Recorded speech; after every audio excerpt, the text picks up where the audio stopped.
Panahon kung kailan malulungkot at pagsisihan ni ex ang lahat.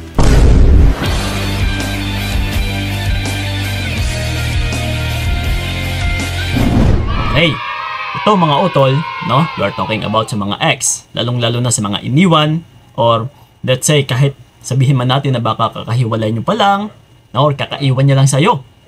No? So ito, no? Sa mga katanungan na Kuya Kiko, kailan ba pwedeng magsisi at saka hahantong sa kalungkutan yung ex ko or yung partner ko na gusto ko sanang mabigyan siya ng leksyon eh.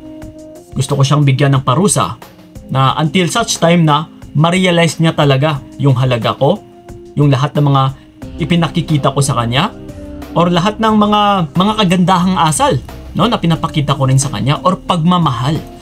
So ito, no, tatalakayin natin, lalong-lalo na talaga sa mga humahangad dyan na makamit kung kailan magsisisi or makakaramdam ng kalungkutan yung ex. No, na isa talaga ito sa mga katanungan. Kuya Kiko, kailan ba? Kasi once na malaman nyo po, di ba, is syempre medyo magkakaroon din tayo ng satisfaction na uy, ito na ngayon, nagsisisi na siya. Yes, nakakaramdam siguro to ng kalungkutan kasi ito ngayon, nagre-reach out. Yes, so gusto mo bang mangyari ito? So ito ngayon, pag-uusapan natin. Well, ito, diretsahang sagot. Kailan po ba, or yung period of time, no, kumbaga pa isang timeline na tinatawag, no, na kung kailan ba talaga ito makakaramdam ng kalungkutan or ng pagsisisi yung isang tao na nang-iwan sa'yo, lalong-lalo na talaga yung mga nang-iwan. Yes, kasi even me, actually syempre na pagdaanan ko rin ito. No, kumbaga pa pinag-aralan, no, or pinag-studyhan natin. Yes, and based sa experience ko, actually realidad talaga ito eh, na even nga sa mga nakakausap ko ay mostly po nakakaramdam ng pagsisisi or kalungkutan yung isang ex or yung isang tao na nang iwan sa'yo kapag umabot na ng 3 months. Okay, bakit nga ba 3 months? And kung napapansin ninyo kung bakit meron tayong 3 months rule, no? Kasi ito mga utol, nakadepende din ito eh sa kung ano yung nakasanayan ng ex mo sa'yo noon. No, lalong-lalo na kapag tuwing nag-aaway kayo and then bati na naman. So, kung halimbawa nagkahiwalay din naman kayo, no, iniwan ka niya or iniwan mo siya, and then after 1 month is nagkabalikan din naman kayo, or yun na nga, parang wala lang din nangyari. So, once na mababasa ito ng partner mo, is next time asahan mo utol, no, malalagpasan at saka malalagpasan nyo pa yung 1 month na yun. So kumbaga pa pagdating sa ex mo na, uy, 1 month? Noon nga 1 month din eh. So maybe ngayon, yes, tignan natin kasi maaari 1 month pa rin ulit. So, that's why kung minsan is ina-advise din namin yung no contact rule, no, for 1 month. Kasi sa loob nga ng isang buwan ay dito rin natin makikita na yung isang tao ay marirealize yung halaga mo pagkalipas talaga ng isang buwan. Kasi yung timeline nito utol, or yung period of time, no, 1 week, kung minsan wala pa yan sa partner natin o sa ex ninyo, no, 2 weeks, wala pa rin yan, and after 3 weeks, yun, dito na siya konting mababahala, and then ito na, pagdating ng pang-4 na linggo or 1 month is, kung hindi nyo pa ito napagdaanan, na nagkahiwalay man kayo, no, let's say 1 week pa lang, 2 weeks dati, and then nagkakabalikan, and then ito ngayon, medyo matagal-tagal to eh, yung 1 month. So, kung hindi nyo pa napagdaanan is, sadyang mababahala or makakaramdam na ng kirot or pag-alala yung ex mo. So but ito nga, dadagdagan pa natin ng another 1 month. So let's say 2 months, no? Makakaramdam siya ng kalungkutan. No, halimbawa umabot na ng 2 months pero wala ka pa din. No, hindi mo pa rin siya kinikibo and hindi ka na rin naghahabol. So kalungkutan po ang mararamdaman ng ex mo. And then ito ngayon, kapag pinahaba-haba pa natin, kapag pinaabot pa natin ng 3 months, ay makakaramdam na siya ng pagsisisi.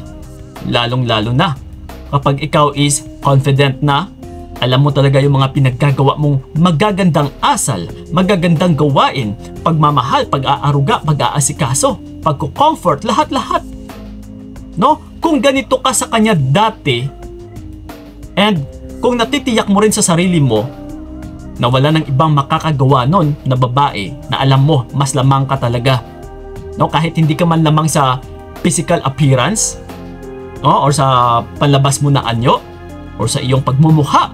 No? Kung hindi ka man lamang, but isa rin ito sa pambabala, or isa ito sa pambala mo. Nakadepende din kasi kung minsan kung paano mo inaruga, inasikaso, minahal yung partner mo. So nagmamatter din po ito, utol, na isa ito sa tinitignan na anggulo ng mga exes ninyo na magkakaroon siya ng comparison. No? Halimbawa kung meron man siyang bago, na magkakaroon talaga siya ng comparison na, uy, yung ex ko dati is okay pa yun eh. No? Mapagmahal yun, mapag-aruga, marunong magluto, no? Inaalagaan ako parang baby.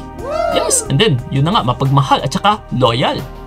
So yun, compare dito kahit gaano pa kaganda yung bago niya, gaano ka sexy, kung mas nalalamangan mo siya, no? Kung paano ka magmahal talaga, utol, ay hahantong at saka hahantong talaga yung isang lalaki pagkalipas o pagdating ng 3 months ng pagsisisi. Yeah. But ito nga mga utol, no, hindi po natin makakamit yung kalungkutan at saka pagsisisi ng ex, no, kung hindi mo sinisimulan yung no contact. Dito po kasi magsisimula yung 3 months, utol, no, kung saan ka nagsimula din sa pag no contact mo.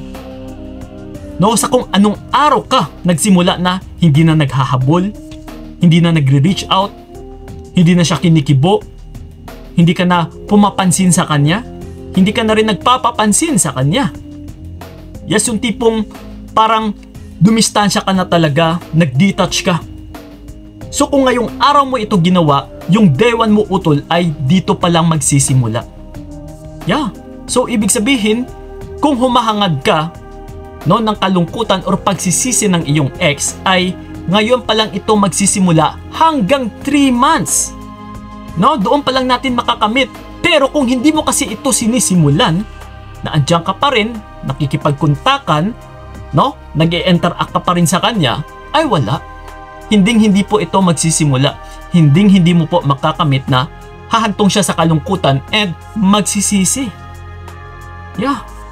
So yun po, utol. That's why always ko pong ina-advise na napakalaking bagay po na kailangan mo talagang tiisin. No, na huwag kang maghabol. Kasi the more na maghahabol ka dito, mas lalo mo lang pinapakita na parang hindi ka mabubuhay kapag mawala siya. So pinapahiwatig mo lang sa partner mo na mababa ka klaseng tao. Yung tipong nakadepende ka na lang palagi, yung tipong parang napaka low value. Kasi ikaw itong naghahabol eh. Ikaw ito yung naghahanap palagi ng partner. Yung tipong parang hindi mabubuhay kapag mawala ng partner. Yes. So mas lalong liliit yung pagtingin ng ex mo sa'yo. Pero kung confident ka sa pamamagitan na hindi mo siya hinahabol, hindi ka nagme-message kasi nga kung hiniwalayan ka man niya, kung sumama mo siya sa iba and then pinamigay mo siya, is nagpapahiwatig po ito ng iyong confidence. Yeah. So that's why mga utol, no? Kung gusto nyo talaga makamit ito, simulan mo na ngayon din. Okay? So yun lang po. Sana'y naintindihan at saka sana'y naunawaan ninyo. And then sa mga gusto akong makausap one-on-one, puntahan nyo po ako sa aking FB page na Payong Kaibigan ni Kiko. PM nyo lang po kami doon and magsiset po tayo ng appointment. And then sa may mga katanungan man dyan, no, about or tungkol sa video na ito, you can leave a comment na dyan sa ilalim and magre-reply po kami, lalong-lalo na sa pinaka-latest namin na payo videos sa aming YouTube channel. So yun lang po ha. Maraming salamat. So ingat kayo. God bless and babush! Binigay ko lahat para wala kang masabi. Kaya nga hindi